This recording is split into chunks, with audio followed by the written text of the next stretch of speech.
ఈ ఈ ఈ అంటే ఈ మొత్తం స్టోరీ వెళ్ళడానికి మెయిన్ రీజన్ ఏంటంటే, మా నాన్నది బెయిల్ అప్లికేషన్ హైకోర్టులో నడుస్తుంది. ఆ బెయిల్ అప్లికేషన్ రిజెక్ట్ చేయాలా? రిజెక్ట్ చేయాలంటే కారణాలు లేవు, ఒక కొత్త కారణం సృష్టించాలా? ఈ మెడికల్ క్యాంపు పోయిన దాన్ని పట్టుకొని దాని చుట్టూ పెద్ద స్టోరీ అల్లి దాన్ని లింక్ చేస్తా, దానికి ఈయన స్టోరీ అల్లడము, నర్రెడ్డి సునీత దానికి సపోర్టింగ్గా అఫిడవిట్ వేయడము హైకోర్టులో. మళ్ళీ నిన్న ప్రెస్ మీట్లో మళ్ళీ అదే ప్రస్తావన, అప్రూవల్ని బెదిరిస్తున్నారు అని. దీన్ని బట్టి క్లియర్గా అర్థమవుతుంది ఎవరు డైరెక్షన్లో ఎవరు నడుస్తున్నారు, ఇంత క్రిమినల్ మైండెడ్ ఫెలోకి ఎవరు సపోర్ట్ చేస్తున్నారు అనేది. ఈ సిచ్యువేషను, ఈ స్టోరీలు కల్పన అనేది ఇప్పుడు జరిగింది కాదు. కేసు స్టార్ట్ అయినప్పటి నుంచి, ఆయన అప్రూవల్ స్టార్ట్ అయినప్పటి నుంచి ఈ స్టోరీలన్నీ జరుగుతూనే ఉన్నాయి. ఈ సునీత, నర్రెడ్డి సునీత, ఈ దస్తగిరి ఎంత క్లోజ్ ఫ్రెండ్స్, వాళ్ళకి ఎంత అండర్స్టాండింగ్ ఉందానికి 100 ఎగ్జాంపుల్స్ ఉన్నాయి కేసులో. ఒకటి, దస్తగిరి డైరెక్ట్గా 2021 ఆగస్టు చివరి వారంలో డైరెక్ట్గా ఫస్ట్ సిబిఐ వాళ్ళకి చెప్పాడు, నేను మర్డర్ చేసిన, కత్తి తీసుకున్న నరికినాను, గొడ్డలు తీసుకుని నరికినాను, నాతో పాటు ఈ ముగ్గురు నరికినారు, నేను జడ్జి ముందు చెప్తా అని చెప్పి జడ్జి ముందు కూడా స్టేట్మెంట్ ఇచ్చినాడు.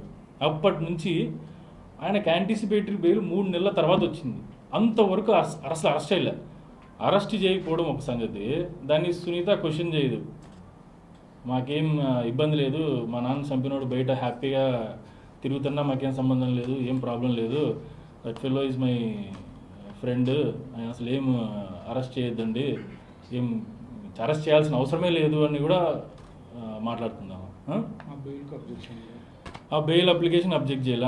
ఆ తర్వాత ఏం జరిగిందంటే అప్రూవల్గా మారడం ఒకటి, అదొకటి మన ఇండియన్ జ్యుడిషియరీ చరిత్రలోనే ఫస్ట్ టైం ఇది. ఒక వ్యక్తి ఎప్పుడు అప్రూవల్గా మారుతాడు, అతనికి మనం చేసిన తప్పుకి పడి మారుతాడు. దీని సిచ్యువేషన్ ఏంటంటే, ముందే ఆయన యాంటిసిపేటరీ బెయిల్కి అప్లై చేస్తాడు. యాంటిసిపేటరీ అప్రూవల్ బెయిల్కి అప్లై చేసిన వెంటనే వీళ్ళు సిబిఐ వాళ్ళు అబ్జెక్షన్ చెప్పరు బెయిల్కి, అలాగే సునీత కూడా అబ్జెక్షన్ చెప్పరు. ఆయనకు బెయిల్ వస్తుంది, బెయిల్ వచ్చిన వెంటనే ఆయన అప్రూవల్గా మార్చేస్తారు. అంటే ఇండైరెక్ట్గా వాళ్ళ ఒప్పందం అనమాట, నిన్ను యాంటిసిపేట్ బెయిల్ ఇస్తాము, నీకేం కాదు, నువ్వు బయటే ఉంటావు, నువ్వు అప్రూవల్గా మారేసి వీళ్ళందరి మీద చెప్పేసేయని.